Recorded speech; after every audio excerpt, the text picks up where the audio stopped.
Elfoy, welcome to Jazz FM 91. Thank you for having me. Great to meet you. Welcome to Jazz FM. Where did you find your love for this business? Why get involved? Because I don't think it's an easy road. It's not. I spent many of my childhood summers with family in the garden. My mother's from a farm. My father's from the country. We spent a lot of time in the garden. Country folk. Yes. It's a good place to learn about food. It is. It is. And how to care for it seasonally and can it and put it up for the winter. Yeah. We did a lot of that with family, with friends. I'd go pick cherries from the tree. And so sort of in your DNA right from the beginning. It kind of is, yeah. It's an exciting progress. I can see it through my career, how I've gone from the little kid who hated it and was always like, oh, forced to be out there. Really have to pick these cucumbers from the patch to make pickles? Really? To actually enjoying spending time outside and tending a garden, even though I live in an apartment right now. Sure. Very, very keen to get outside. What was the key that turned where you thought, I actually think I could do this? I tried a co-op program in high school. Yeah. And I thought, you know what? I love using my hands. I love learning, but I love using my hands more. And I think I can use those two facets, learning, but with my hands. And I stepped away to Toronto, to George Brown. And was there a particular part of the kitchen that was inspiring to you? Or, we think of the stations within the kitchen. I was fairly open. I wanted to grasp as much as possible. When I worked with Elena Aslin the first time, I was still in school. It was a small supper club called Abracadabra. Right. Short-lived on Peter Street. On Peter, yeah, right. Yeah. I remember one of the first things she said to me, she's like, you need more knives. It's so true. You got to have knives. You cannot cut this tuna with a 12-inch French knife. It's a tool belt. That's your tool belt, right? So what did I do? I went out and I researched some knives, and I came in next week with a knife that I could cut through this seared tuna for a plate that we had on the garde manger station. And then you worked with Jamie Kennedy? I did. Loved working with him at the ROM. I still think you can get his French fries at Evergreen Brickworks. I think you can with his sons. Yeah, right. I think sometimes he's there too, which is unbelievable. Yeah, I spent 5.5 years almost with Jamie at the ROM and then again at the wine bar.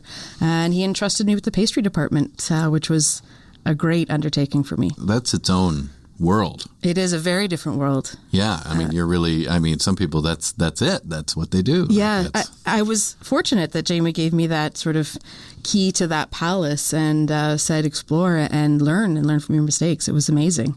And then Andrew Mill.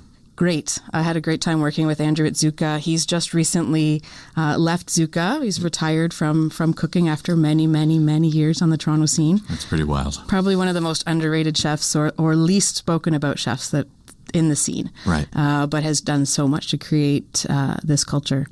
There was an interesting story. There's been a lot of interesting stories about the AGO this week. Yes. And there's lots to talk about there.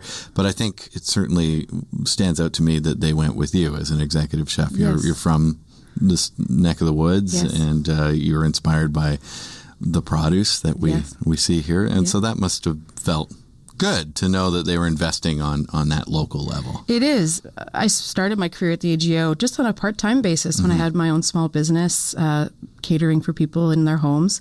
And I worked a few events with them and slowly, a few more part-time, full-time. And everybody got to know you? Yeah, and it's been a great 8 years so far. Can't believe it's been 8 years.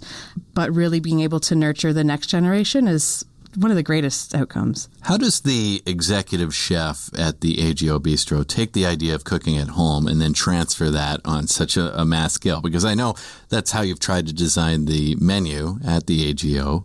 What's the thinking there? Well, we need to be approachable. We're having the gallery visitors come into the restaurant or come into the cafe or the members lounge, and we're an extension of that art experience. Sure. So not everybody is a foodie or wants something that's off the wall or nouveau whatever. They want something that's approachable, that they recognize.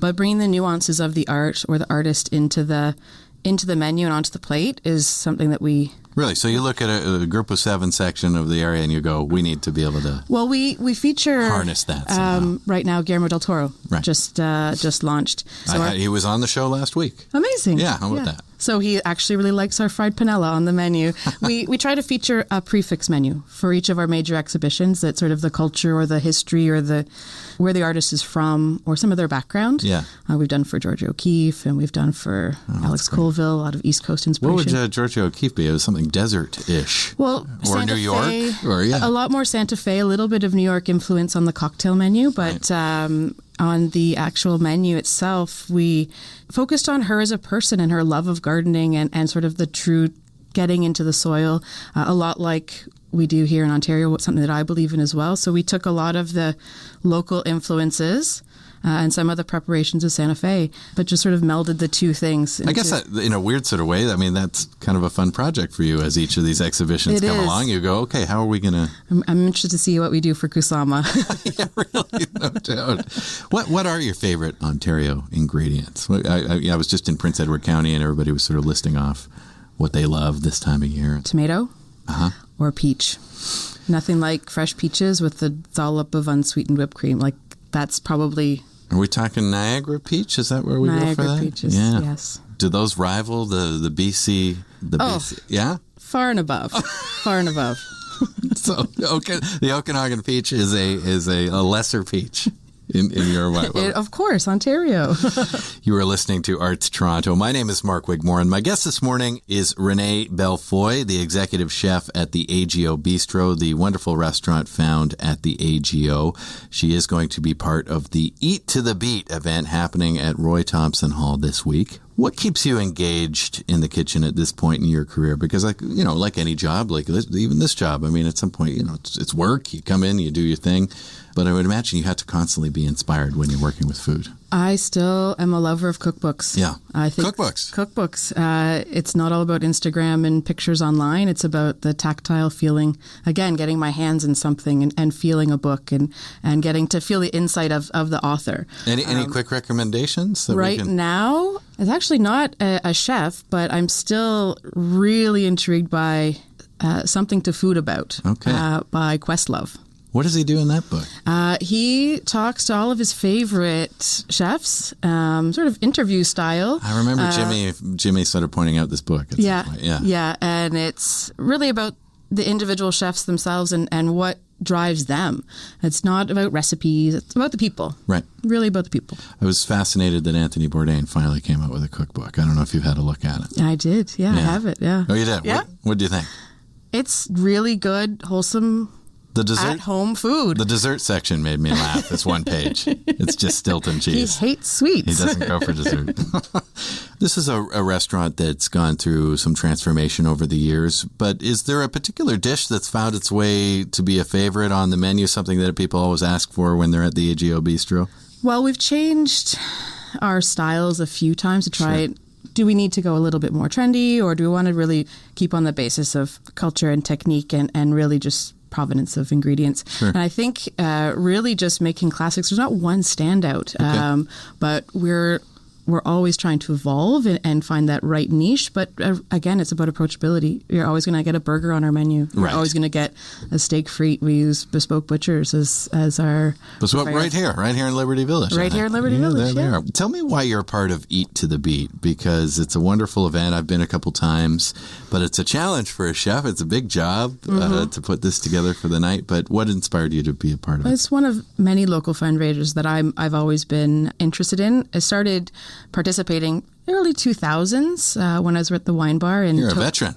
Toby Namath, who's restaurant Edulus, who's not far from here, she and I went as the representatives and women chefs to take part. And it's just been a joy to come back year after year in camaraderie with fellow women who love to cook and have that moment to just say, hey, we're doing something good. Is it still a boys' club, or does it feel like things... Of course. Yeah, of course. So it's not leveling off in the way that other professions are. No, though I was just reading through Now magazine while I was outside on my way here, and I'm taking part in another event called The Dinner Party, curated by Alex Feswick of The Drake, and it's all about women chefs. Wow. So another sort of female-centric, really empowering and pushing us more to the forefront. I guess that's an event where it's not quite the scale. Not the scale of Eat to the Beat, so you can be a little more... 7 courses simultaneously with 30 chefs. It's going to be... But I guess on a day like Eat to the Beat, you can get together, you're there before all the public arrives, and it's kind of fun to high five everybody around. It's the camaraderie, really. Yeah. That's one of the major focuses that brings me back year after year, is to see those faces that we don't often get to see, and have a moment of cheers and all for a good cause. All for a good cause. Yeah, which is great. Mm-hmm. What should we be thinking about in Toronto's food scene going forward? What are the trends that you're seeing that's happening in restaurants, whether that be ambience, whether that be the type of food people are after? I think it's a lot more about real cooking. Mm-hmm. People are still using sous vide and molecular and all those catchphrases, but I think it's really about going back to how to create the dish, what are the fundamentals? How do you layer flavors properly? How do you get something that may on the plate look really simple, but the technique behind it is more involved? Right. Yeah. It's like that moment in the Ratatouille cartoon movie at the end, and he has the rat, and it's just, mind-blowing. Yeah, it's mind-blowing. Right? It's simple is elegant, and that's something that I've always felt personally, so I'm glad to see that sort of shift in, although it may not be 20 steps on a plate, it's still just as sophisticated. Renee, what a pleasure to meet you, and such a treat to talk a little shop in this world, and thank you for being here. Thank you so much.